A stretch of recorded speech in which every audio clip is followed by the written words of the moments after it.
अंकिता हत्याकांड में तीनों आरोपियों को उम्र कैद। ऊपर जिला सत्र न्यायालय ने सुनाया फैसला। 18 सितंबर 2022 को अंकिता भंडारी की हुई थी हत्या।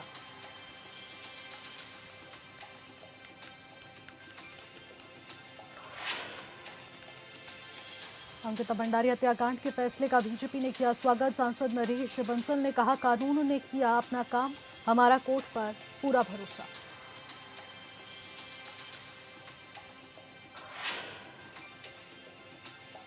ऑपरेशन सिंदूर की सफलता पर एक संवाद। वीर सैनिकों के साथ कार्यक्रम का आयोजन। सीएम धामी ने कार्यक्रम में की शिरकत। कहा, सैनिकों के साहस का परिणाम है ऑपरेशन सिंदूर।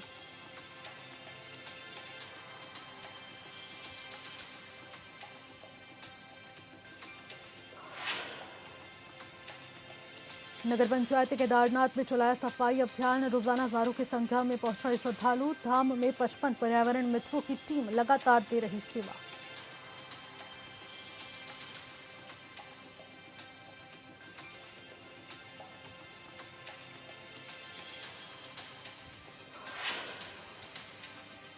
नमस्कार, आप देख रहे हैं ऑनबिल टीवी और मैं हूं आपके साथ तेशी भाटिया। बुलेटिन की शुरुआत करेंगे एक बड़ी खबर के साथ। इस वक्त बड़ी खबर कोटद्वार से। अंकिता भंडारी हत्याकांड में फैसला आ चुका है। बड़ी जानकारी है इस वक्त। ये तीनों दोषियों को उम्र कैद की सजा सुना दी गई है। पुलकित, सौरभ भास्कर और अंकित गुप्ता को उम्र कैद की सजा सुना दी गई है। 2022 में हुई थी अंकिता की हत्या, जिसको लेकर माननीय न्यायालय ने आज अहम फैसला सुना दिया है। अंकिता का शव नहर से हुआ था बरामद। पीड़ित परिवार और जनमानस ने फैसले का स्वागत किया है। फांसी की मांग अभी भी जारी रहेगी और इसी को लेकर यह बड़ी जानकारी है इस वक्त की। अंकिता का शव नहर में बरामद हुआ है और उसके बाद फांसी की सजा की मांग अभी भी जारी रहने वाली है। लेकिन माननीय न्यायालय के इस फैसले का सभी स्वागत कर रहे हैं। पीड़ित परिवार और जनमानस ने फैसले का स्वागत किया है। फांसी की मांग अभी भी जारी है। अंकिता भंडारी हत्याकांड में फैसला आ चुका है। माननीय न्यायालय ने यहां पर फैसला सुना दिया है। यह बड़ी जानकारी है इस वक्त की। तीनों दोषियों को उम्र कैद की सजा सुना दी गई है। जानकारी है इस वक्त की बड़ी, जो हम अब तक पहुंचा रहे हैं, क्योंकि अंकिता भंडारी हत्याकांड जो कि 18 सितंबर 2022 को अंकिता की हत्या कर दी गई थी और आज 30 मई 2025 की वो तारीख है जब माननीय न्यायालय ने इस हत्याकांड में अपना अहम फैसला सुना दिया है। और उसी को लेकर सभी ने, पीड़ित परिवार और जनमानस ने इस फैसले का स्वागत किया है, क्योंकि सभी को भरोसा था न्यायालय पर और आज उस फैसले का सम्मान किया जा रहा है, क्योंकि अंकिता भंडारी को आज यहां पर श्रद्धांजलि भी दी जाएगी। बड़ी जानकारी है इस वक्त। फांसी की मांग अभी भी जारी रहने वाली है। तीनों दोषियों को उम्र कैद की सजा यहां पर फैसले के रूप में सुना दी गई है।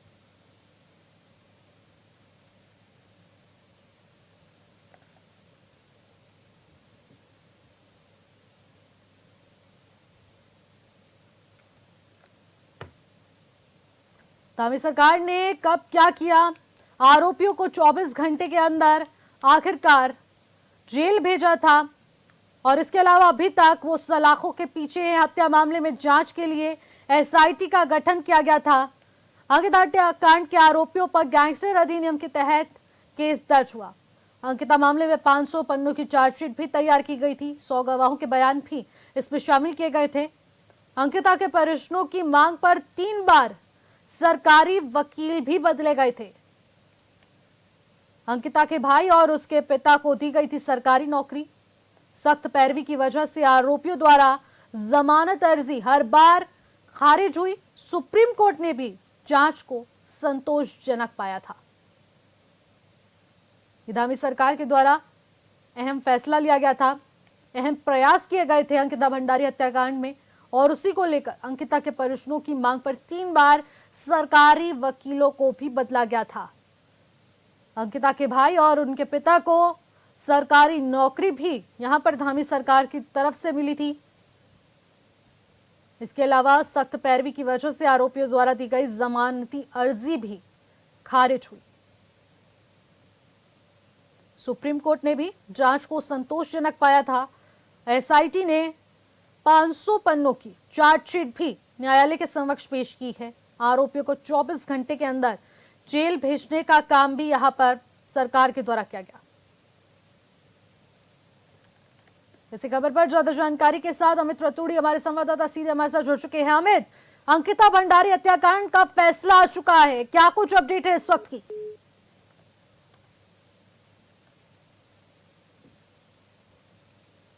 ठीक है, तो अमित से संपर्क साधने की कोशिश करते हैं, लेकिन सबसे बड़ी बात यही है क्योंकि उत्तराखंड वासी इन 3 सालों से लगातार जो संघर्ष कर रहे थे, उत्तराखंड की बेटी को न्याय दिलाने का प्रयास पीड़ित परिवार की तरफ से भी किया जा रहा था, यानी कि अंकिता के माता पिता, साथ ही साथ तमाम जनमानस यहाँ पर लगातार न्याय की मांग कर रहे थे। लेकिन फांसी की मांग अभी भी जारी रहेगी, ये महत्वपूर्ण जानकारी हम आप तक पहुंचा रहे हैं। लेकिन 2022 में अंकिता की हत्या की गई थी, 18 सितंबर की वो तारीख जो कभी भी नहीं भूली जा सकती, और आज 30 मई की वो तारीख जिसको कभी नहीं भूला जाएगा, क्योंकि न्यायालय ने 3 साल के अंदर यानी कि 2 साल 8 महीने बीत चुके हैं और उसके बाद ये अहम फैसले को सुनाया है। अंकिता हत्याकांड में पाए गए तीनों आरोपी दोषी करार कर दिए गए हैं। इन पर गंभीर धाराएं लगाई गई हैं। इन गंभीर धाराओं के तहत उन पर अपराध, हत्या और मर्डर प्लानिंग, इसके अलावा तमाम ऐसी गंभीर धाराओं के तहत जिसमें मारपीट, जबरन शारीरिक संबंध बनाना, अपराध के तमाम साक्ष्यों को छुपाना, ये तमाम गतिविधियों को देखते हुए, क्योंकि 500 पन्नों की जो एसआईटी के द्वारा चार्जशीट सौंपी गई है, वो तमाम सबूत इन धाराओं के लिए बिल्कुल सटीक साबित होते हैं और इन तमाम धाराओं के तहत इनको दोषी करार किया गया है। तीनों आरोपी दोषी करार हो गए हैं, इनको उम्र कैद की सजा सुनाई गई है।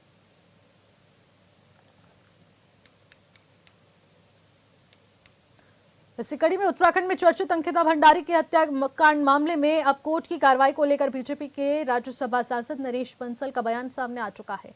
उन्होंने कहा कि हमारा पहला दिन, जिस प्रकार से अंकिता भंडारी हत्याकांड में जुटे रहे हम लोग, और हमारा यही कहना था कि जो भी दोषी है कानून के अनुसार उस पर कार्रवाई होगी, कानून अपना काम करता है, हमारा कोर्ट पर पूरा भरोसा है। उन्होंने आगे कहा था कि कानून की व्यवस्था में कोई कुछ नहीं कर सकता, कानून की एक अपनी प्रक्रिया होती है, 100 दोषी भले ही छूट जाए लेकिन एक निर्दोष को सजा नहीं मिलनी चाहिए, इसलिए पर्याप्त समय लेकर ही न्यायाधीश आगे की कार्रवाई को बढ़ाते हैं। उन्होंने कहा कि हमारे कानून पर, कानूनी एजेंसियों पर सबका विश्वास है।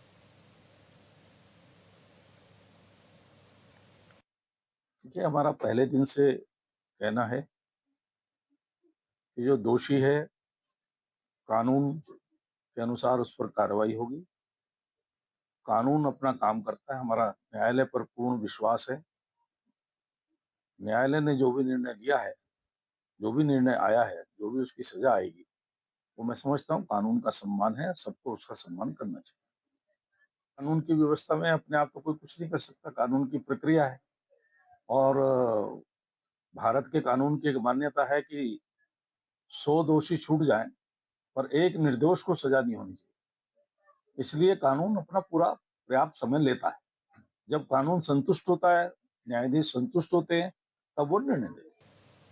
देहरादून में ऑपरेशन सिंदूर की अभूतपूर्व सफलता पर एक संवाद वीर सैनिकों के साथ कार्यक्रम का आयोजन किया गया, जहां प्रदेश के मुखिया पुष्कर सिंह धामी ने शिरकत की। इस मौके पर कैबिनेट मंत्री गणेश जोशी भी मौजूद रहे। वहीं कार्यक्रम में सीएम ने वीर सैनिकों के साथ संवाद किया और वीर सैनिकों के साथ शौर्य की उनकी सराहना की। साथ ही कार्यक्रम को संबोधित करते हुए सीएम धामी ने कहा कि पीएम मोदी के नेतृत्व में ऑपरेशन सिंदूर भारतीय सेना के साहस का परिणाम है। भाइयों बहनों, ऑपरेशन सिंदूर में हमारे पराक्रमी के सैनिकों ने अप्रतिम शौर्य, अद्वितीय त्याग, अटूट समर्पण की जो एक अद्वितीय मिसाल पेश की है, उसको आने वाली पीढ़ियों को हमेशा इस ऑपरेशन सिंदूर से प्रेरणा मिलती रहेगी। 22 अप्रैल को जो पहलगाम में हमला हुआ कायरतापूर्ण, जिस प्रकार से एकदम से ऐसा लगा कि देश के अंदर कुछ ठहर सा गया, वो बहुत कायराना हमला था और पूरे देश को झकझोर करके रख दिया था।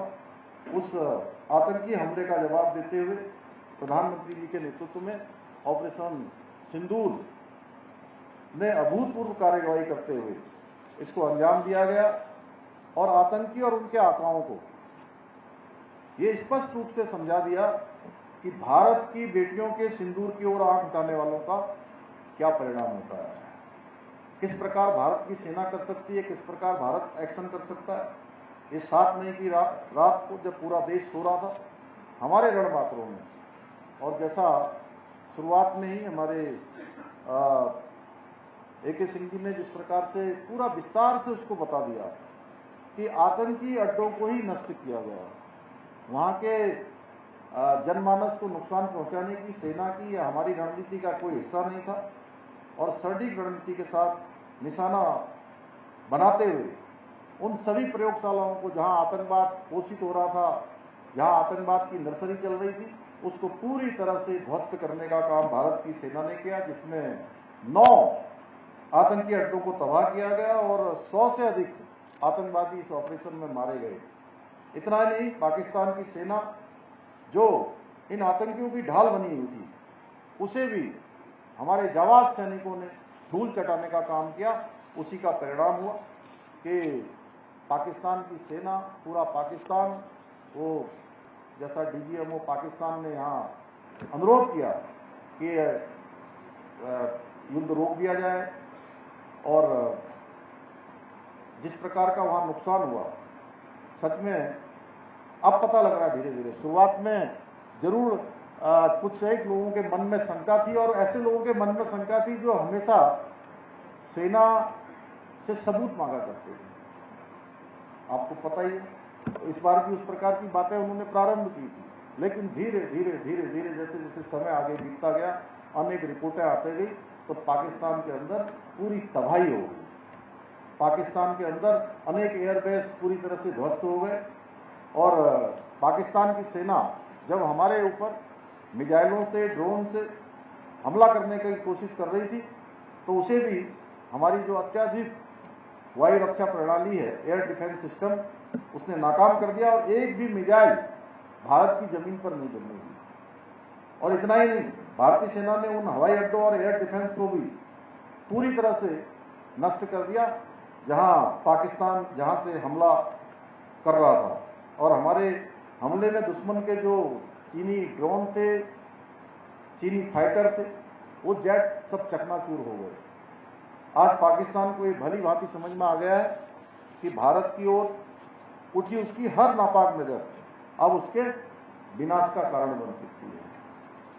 भाइयों बहनों, वीरभूमि उत्तराखंड का लगभग प्रत्येक परिवार से कोई न कोई सदस्य सेना में है या पैरामिलिट्री में है, और देश के किसी न किसी सीमा पर जो है भारत की रक्षा के लिए तैनात है। मैं भी एक सैनिक का बेटा हूं, और आज सच में ये देखकर मुझे अत्यंत हर्ष की अनुभूति होती है कि आदरणीय प्रधानमंत्री जी के नेतृत्व में किस प्रकार से आज हमारे जवानों का मनोबल बढ़ाने का कार्य हो रहा है, और सेना को किस प्रकार से अत्याधुनिक उपकरण उपलब्ध कराया जा रहा है, सेना को किस प्रकार से प्रोत्साहन दिया जा रहा है, हर प्रकार से आज हथियारों से सुसज्जित किया जा रहा है। और आज इस अभियान ने यह भी सिद्ध कर दिया कि हम जहां एक और रक्षा क्षेत्र में आत्मनिर्भर बन रहे हैं, वहीं भारत में निर्मित नवीनतम तकनीक से युक्त स्वदेशी हथियार और संसाधन किसी भी देश के हथियारों और संसाधनों से कई हजार गुना अधिक कारगर भी हैं।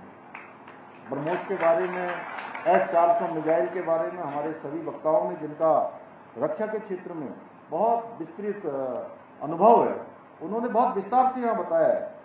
इस अभियान में आकाश मिसाइल, भारत में निर्मित और अत्याधुनिक S-400 सिस्टम जैसे हथियार हमारी सुरक्षा का अवैध कवच बने हैं।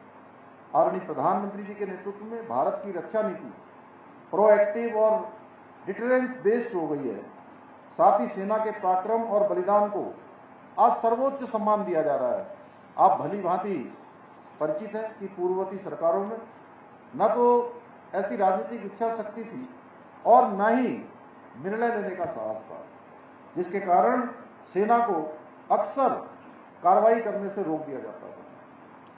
गणेश जोशी जी कह रहे थे कि भारत की सेना हमेशा पराक्रमी थी, पराक्रमी है और पराक्रमी रहेगी, लेकिन सरकारों की इच्छा शक्ति की कमी के कारण से कई बार उसमें स्पीड ब्रेकर लग जाया करता था। परंतु अब वो नहीं हो रहा है कि कोई हमला होता था, पहले केवल निंदा की जाती थी और सारा मामला समाप्त हो जाता था। भाइयों बहनों, आज का भारत ये नया भारत है जो प्रतिकार करता है और प्रतिकार के साथ साथ घर में घुसकर प्रहार भी करता है। जिस तरह उरी हमले का जवाब सर्जिकल स्ट्राइक से दिया गया, पुलवामा के बाद एयर स्ट्राइक की गई और पहलगाम के बाद ऑपरेशन सिंदूर द्वारा दुश्मन को करारा जवाब दिया गया। ये बताता है कि अब हमारी सेना को कार्रवाई के लिए कोई परमिशन लेने की आवश्यकता नहीं होती है। अब दुश्मन की एक एक गोली का जवाब गोलों से देने का काम भारत की सेना करती है। उत्तराखंड में चारधाम यात्रा जारी है। बड़ी संख्या में यात्री धामों में दर्शन के लिए भी पहुंच रहे हैं, लेकिन अब कोविड ने भी राज्य में दस्तक दे दी है, जिसके बाद यात्रियों से सुरक्षा बरतने की अपील की जा रही है। वहीं केदारनाथ विधायक आशा नौटियाल का कहना है कि राज्य सरकार की तैयारियां पूरी हैं, किसी तरह की दिक्कतें यात्रियों को नहीं होने दी जाएंगी।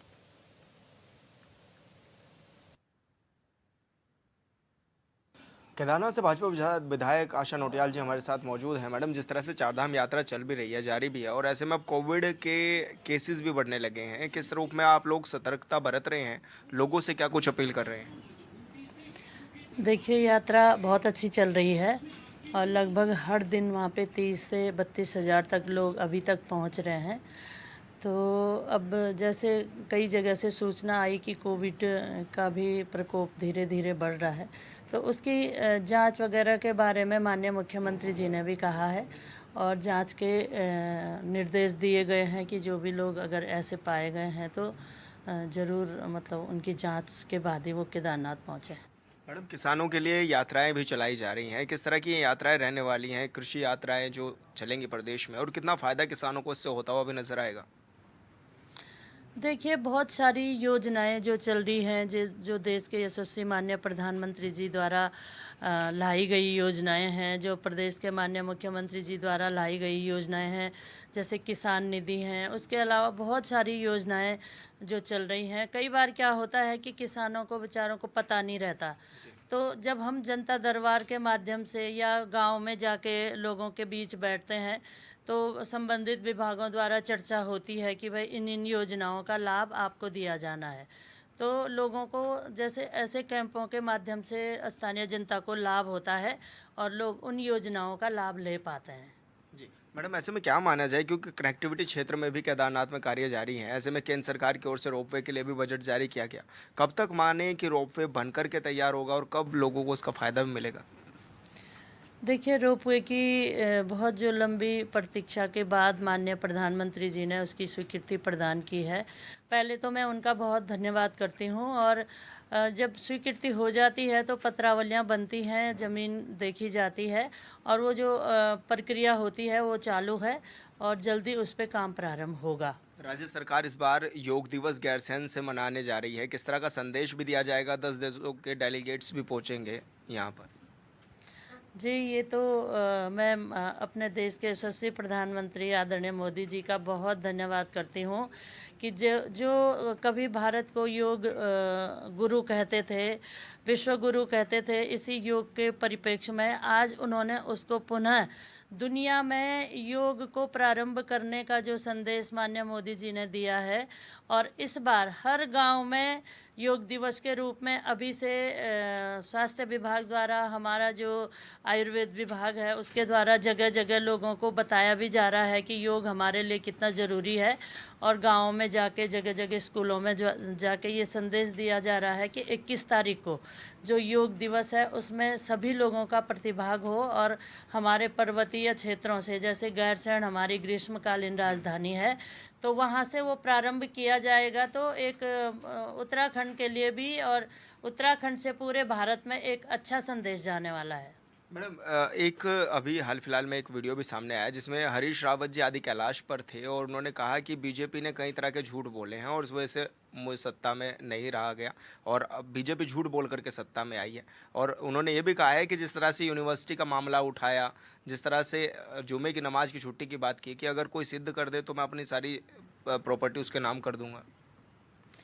देखिए, झूठ का सरताज तो मैं समझती हूँ कि उन्हीं के सर पे है और वो जिस तरह से बातें करते हैं, बात को, झूठ को सच बताने का जो प्रयास वो करते हैं, वो आज मैं समझती हूँ कि उत्तराखंड की जनता को पता चल चुका है। और इसीलिए वो जब ऐसे चीज़ें वो करते हैं, एक वरिष्ठ नागरिक होने के नाते, प्रदेश के पूर्व मुख्यमंत्री होने के नाते, कई बार वो ऐसी बातें करते हैं जो उत्तराखंड की जनता के लिए सही नहीं है। और जो यूनिवर्सिटी की वो बात कर रहे हैं, उसका तो पत्र भी जारी किया गया, लोगों को बताया गया कि इस तरह का पत्र उनके अध्यक्ष द्वारा लिखा गया है।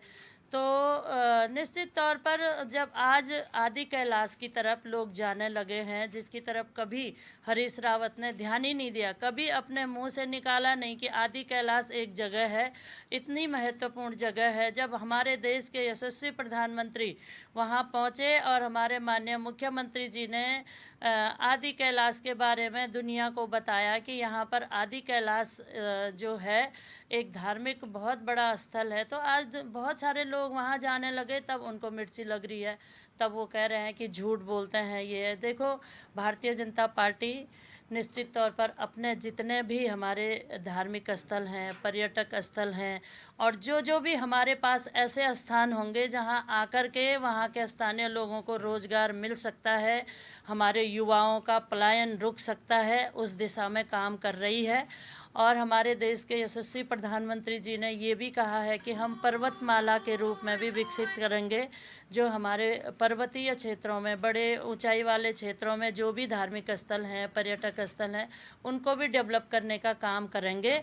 तो निश्चित तौर पर उसका प्रत्यक्ष उदाहरण के रूप में आदि कैलाश को हम जब देखते हैं तो आज सभी लोग वहाँ की जाने की लालसा रखते हैं, भगवान के पास जाने का प्रयास करते हैं। और एक अच्छा धार्मिक स्थल हमारा डेवलप हो रहा है, जो मतलब जो पिछले कई वर्षों से किसी ने, पूर्ववर्ती सरकारों ने उसको उजागर करने का काम ही नहीं किया। वो आज लोग वहाँ जान रहे, पहचान रहे, जा रहे हैं, दर्शन कर रहे हैं। और निश्चित तौर पर हमारी देवभूमि में लोग ज़्यादा से ज़्यादा आएँ, इसके लिए आदरणीय मुख्यमंत्री जी, आदरणीय प्रधानमंत्री जी लगातार प्रयास कर रहे हैं। जी, धन्यवाद मैम। हॉर्नबिल टीवी से बातचीत करने के लिए विधायक आशा नोटियाल जी हमारे साथ थे, जो कि राज्य के तमाम विषयों पर हमारे साथ बातचीत कर रही थी। हॉर्नबिल टीवी के लिए देहरादून से विशाल गर्ग। राज्य में शिक्षा, स्वास्थ्य और रोजगार को लेकर जहां विपक्ष बीजेपी सरकार पर लगातार निशाना साध रहा है, तो वहीं बीजेपी विपक्ष के इन बयानों को बेबुनियाद बता रही है। बीजेपी प्रवक्ता विपिन केंटोला ने बताया है कि आज राज्य की धामी सरकार में युवाओं को सबसे ज्यादा नौकरी देने का कार्य किया जा रहा है। स्वास्थ्य के क्षेत्र में डॉक्टर्स की भर्तियां हो या अस्पतालों में अत्याधुनिक मशीनें लगाने की बात हो, इन सभी पर काम किया जा रहा है। आगे उन्होंने कहा कि प्रधानमंत्री मोदी ने कहा है कि आने वाले दशक में उत्तराखंड का ये दशक होने वाला है। ऐसे में राज्य सरकार इस दिशा में लगातार प्रयास कर रही है।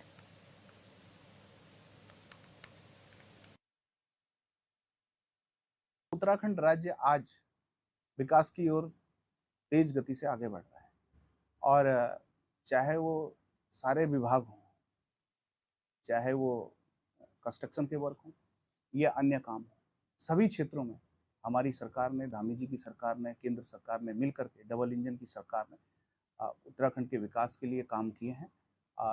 आप खनन में देखिए तो रेवेन्यू बढ़ा है, आप अन्य विभागों में देखेंगे तो रेवेन्यू बढ़ रहा है। और जो बेरोजगारी दर थी, जो राष्ट्रीय औसत की दर होती है, उसको भी हमने जो है रोजगार देने में हम आगे हैं। तो निश्चित रूप से उत्तराखंड के अंदर हमने चाहे वो सरकारी हो, गैर सरकारी हो, आउटसोर्सिंग हो, सभी माध्यमों से रोजगार देने का काम किया है। इसलिए मैं कह सकता हूं कि उत्तराखंड के चहुमुखी विकास की ओर हर विभाग की अगर जो आप समीक्षा करेंगे तो उन्होंने विकास की ओर। राज्य में राष्ट्रव्यापी विकसित कृषि अभियान की शुरुआत हो गई है, जो कि 12 जून तक चलेगा, जिसमें किसानों को कृषि से संबंधित कई जानकारियां दी जाएंगी। विकसित कृषि अभियान पर कांग्रेस ने सवाल उठाए हैं। कांग्रेस संगठन उपाध्यक्ष सूर्यकांत धस्माना ने कहा कि सरकार में पलायन रोकने के लिए पलायन आयोग का गठन किया था, लेकिन क्या सरकार बताएगी कि पलायन आयोग ने इतने वर्षों में क्या काम किया है।